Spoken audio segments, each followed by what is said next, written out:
It goes back to all the heritage of Swedish community that was in this area. And the Germans, they were in another area, but they were right around Hutto too. In 1836, S.M. Swenson immigrated to the United States from Sweden. It was through his efforts that Swedish immigration to Texas was begun. Swenson was a friend of General Sam Houston, who encouraged him to send back to his homeland for more Swedish immigrants to settle the vast and sparsely inhabited interior of Texas. Swenson did just as Houston suggested, returning to Sweden in 1847 to recruit families from his home parish. Swenson and his uncle arranged passage for the Swedish families, and they, in turn, worked for Swenson in Texas to pay off the price of their tickets.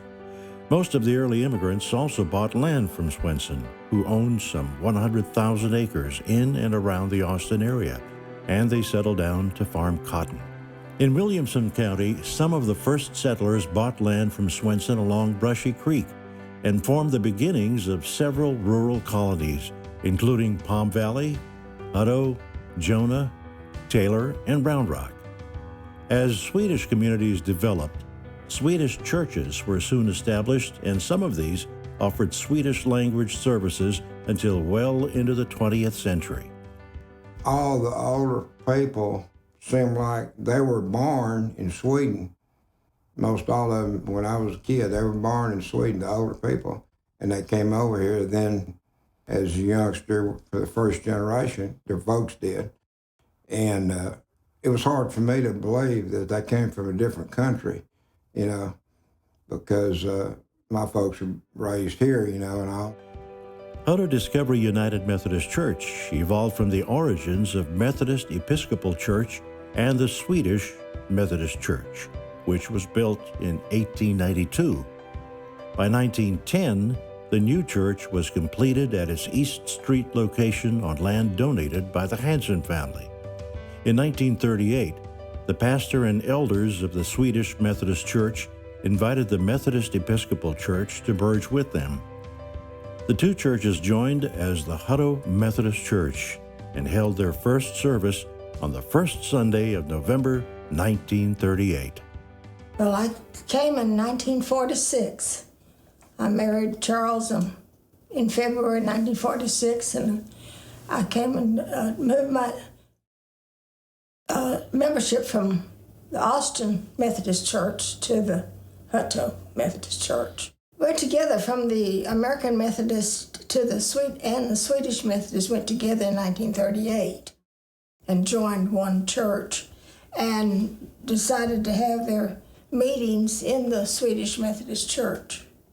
And then they used the fellowship hall for the American Methodist Church. They used fellowship hall. In the early 40s or 50s, well, there was more older people than young people, seemed like. And I knew almost every one of them that was, because it was kind of like family to the Hanstroms and my folks. And it gave me the opportunity to know pretty well everybody. And you knew everybody in town anyway, because it was a small community. If there was somebody you didn't know, you couldn't figure out why he was, not here before, Well, I got married in 1952, and my husband lived in the country in Hutto, and so we decided to join this church. And Hutto itself was a town of around 600 people. So, of course, we didn't have that many people in church, but there were, at that time, even quite a few members. We had a large missionary society with about 20 ladies that met once a month and all. And the congregation, there were some old people, but there were young ones that had come in too. We started coming to the church here back in the 50s. I was about 4 or 5 years old. Parents were looking for a place for a church home before we started school.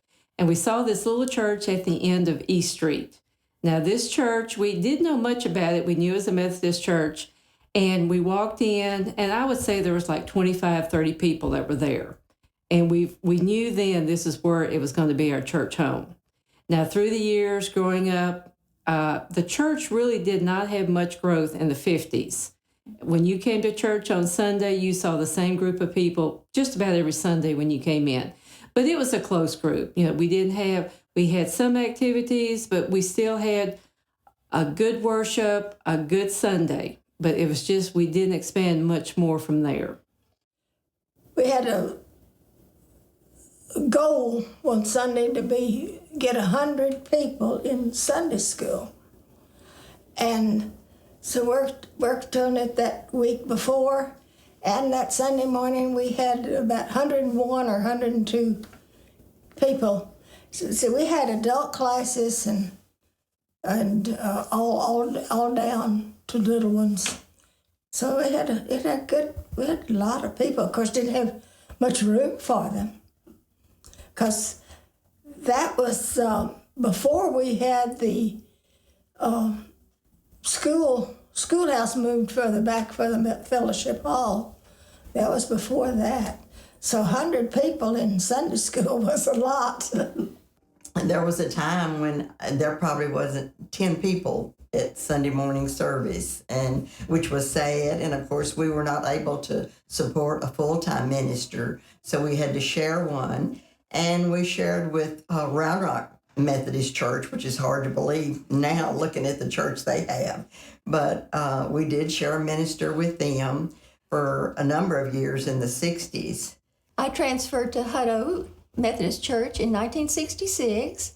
The congregation seemed fairly large, with families with children still living at home and with some older faithful members. Evidently, though, it had started to decline, because in June of 1965, the conference had placed Hutto on the charge with Round Rock, and the minister was living in the Round Rock parsonage. And that continued until 1980, when Hutto was placed with 10th Street Methodist Church, and the minister lived in Taylor at that time. I guess it's 1990s when we got full-time pastor. I think the women of the church were what really kept it going. And we had a real active women. We quilted back where we have the donut room now. And it was awfully crowded in there, but, quilting frame, how big they take of space. But we managed, and we did quilts, and we had every fall we had a harvest festival celebration, and we had an auction sale, and sold our quilts, and during the year the ladies did handwork and such, and we'd have that. So that was a big fundraiser for our ladies' society. The congregation, all through the years, tried to keep up the property and do repairs and updates as much as they could afford. The heavy bell in the tower was removed for safety reasons, and later the tower itself was removed and a spire put in its place. Then the spire was blown off during a windstorm and had to be reattached. The siding was placed around the outside of the church. Painting was done inside the church, and the embossed metal ceiling was painted white and gold. Growth began slowly. A choir was formed. In August 2002, a second service was added with a contemporary format. In 2004, there was a land dedication ceremony at the site of the 10 acres given by the Hanson family. Worship was held from 2006 to 2008 in the former school on College Street. That took a lot of effort on Sundays, and we didn't have a church kitchen or fellowship hall to enjoy either at that time. In 2007, there was a groundbreaking ceremony at the new location. In May 2007, the sanctuary was moved to 350 Ed Smith Boulevard. After a year of restoration, worship was held at the new location. I guess the most growth was when the church moved over to where we are now. Up to that point, the church had had some growth, and then the growth had gone away, and then it kind of equaled out. But then when the church came over here, that's when we saw the possibility of expanding and reaching people and making more disciples. And even with the move came new ideas, new beginnings, and new starts for things of doing things maybe a little bit differently, reaching out of the box and reaching out of the walls of the church. Start seeing the community as a community and not just we come to church on Sunday and we've done our job. I guess you'd say that we've got different people today, but yet it's still people that want to be churched to a point where it's a good thing. And it's an advantage and disadvantage both ways, I guess you'd say, but yet most of the people that we have today, they come to be churched, and they're a part of this, just like the older generation was. And when you're dedicated to a certain church or area, well, you tend to know people better, and because it takes time. It takes time to get to know people. The Handstrom family had 6 generations in the church, starting in, I guess when the Swedish church was built, the first Swedish church was built, and Charter's grandmother, Clara Handstrom, she had 4 children. There was Charter's daddy and 2 other brothers and a sister. And they were some charter members of the Swedish Methodist Church. But we're 4 generations in the church right now, and we were 6 to begin with. And I think the best days are coming.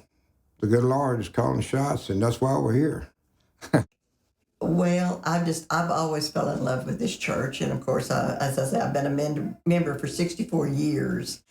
And some people, even from Taylor, say, "You live in Taylor, why don't you go to church in Taylor?" And I said, "No, I don't want to. I want to stay with Hutto." So It had such a history and we felt such a loving congregation and part of the church that we wanted to stay here and try to keep it going.